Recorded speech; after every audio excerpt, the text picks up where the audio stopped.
I was reminded by Laurent that this is not an educational channel, just so you know. I know I sound very erudite and intellectual, but the truth of the matter is I'm here to be poked fun of because I do know an awful lot of book learning. But the thing that we want to teach you here on this channel is um, bookworming is for dummies. It could be the title of my next book, Bookworming is for Dummies. Mostly because um,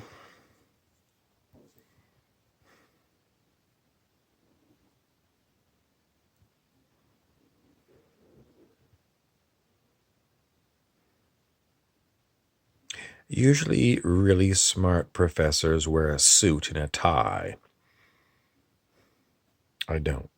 I just look like a regular casual person that you might find at the bar, and you do find me at the bar. I'm not drunk on suds or drunk on whiskey sours or gin and tonics because I don't drink booze anymore. But nevertheless, when I was young, I was at the bar all the time, and now that I'm old and gray bearded, I'm still at the bar. And the bar is too loud to have any kind of a conversation whatsoever. You can, make eyes at someone if you think they're cute, but unless you go outside, you cannot speak very much to someone in the bar because I can't hear what the hell you're saying. So people still come up to me in the bar and they start to converse, and my eyes glaze over because I can't hear you for the loud thumping music.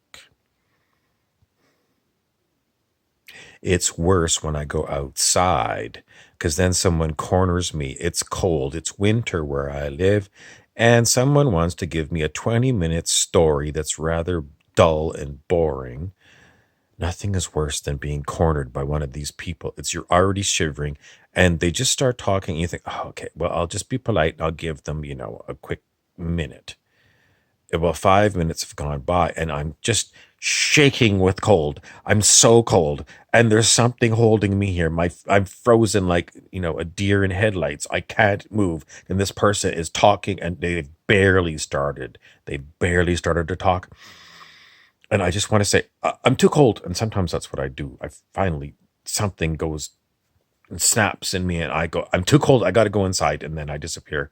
And I never hear the end of the story. But the problem is, I never heard the beginning of the story because I've got a whole pile of people: Laurent, King Clancy, the Lady Notochord, Sippy Cop, and who am I missing? Well, there's at least four. There's at least four um, people who are talking to me on the internal planes. In other words, they're talking to me via telepathy. And I can't turn them off, and they do drown out humans who are in the physical. They drown them out. So we had this conversation last night. It was basically you talked through the first part of this person's story, a physical human story, and then you stopped talking. And here I am sitting here pretending to be listening to this other human across from me. But it's totally pretending because I don't have a clue what they said. And now I'm a deer in the headlights because they think I'm listening. I am, but I'm listening to Sippy Cup.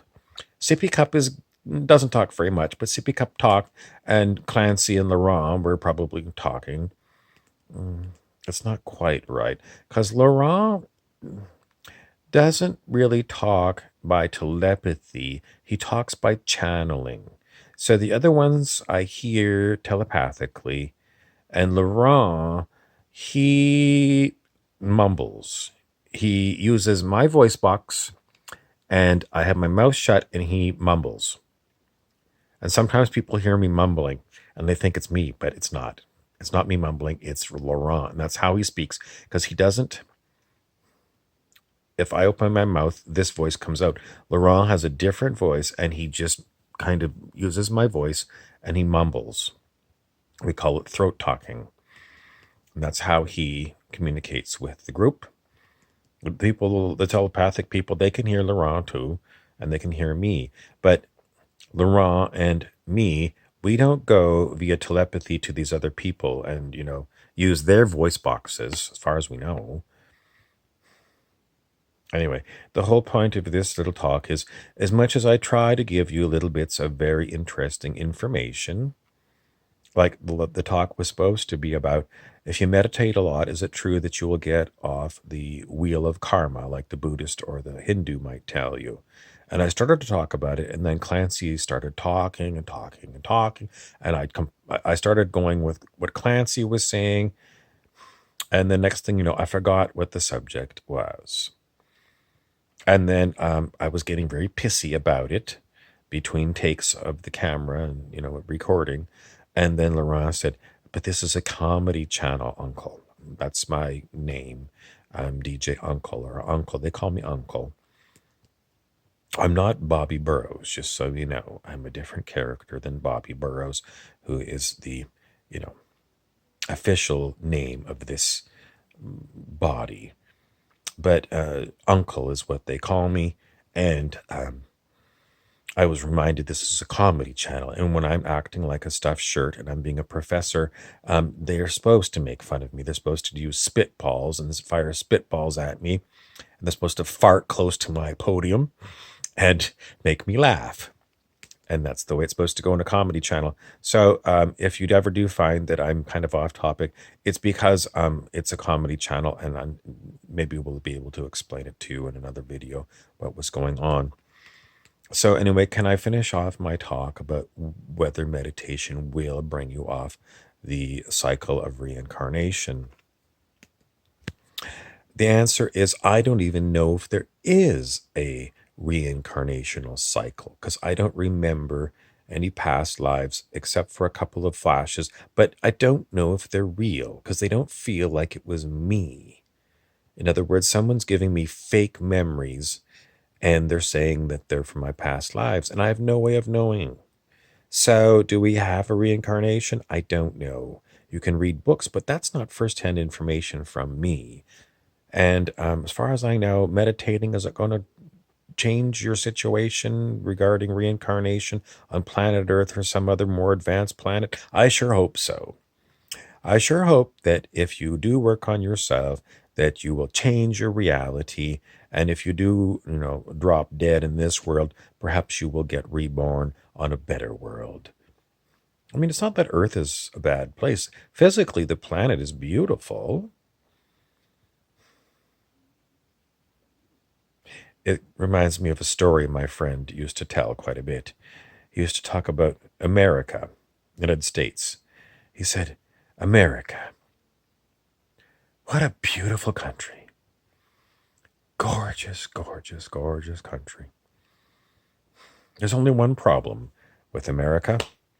And then he would stop for a minute, he'd look at me, and he'd say, it's full of Americans. That's the end of your talk. I don't know if meditation will help you get off the cycle of abuse, cycle of hell, cycle of bicycling. I don't have any more words. I can't make it any funnier. All I want to tell you is King Clancy won't come to the front and use this voice because he prefers to be a shit demon at the back, and he throws spitballs at me all the time. I'm DJ Uncle, and King Clancy is my primary nemesis. There's a few others, but he is mostly the one.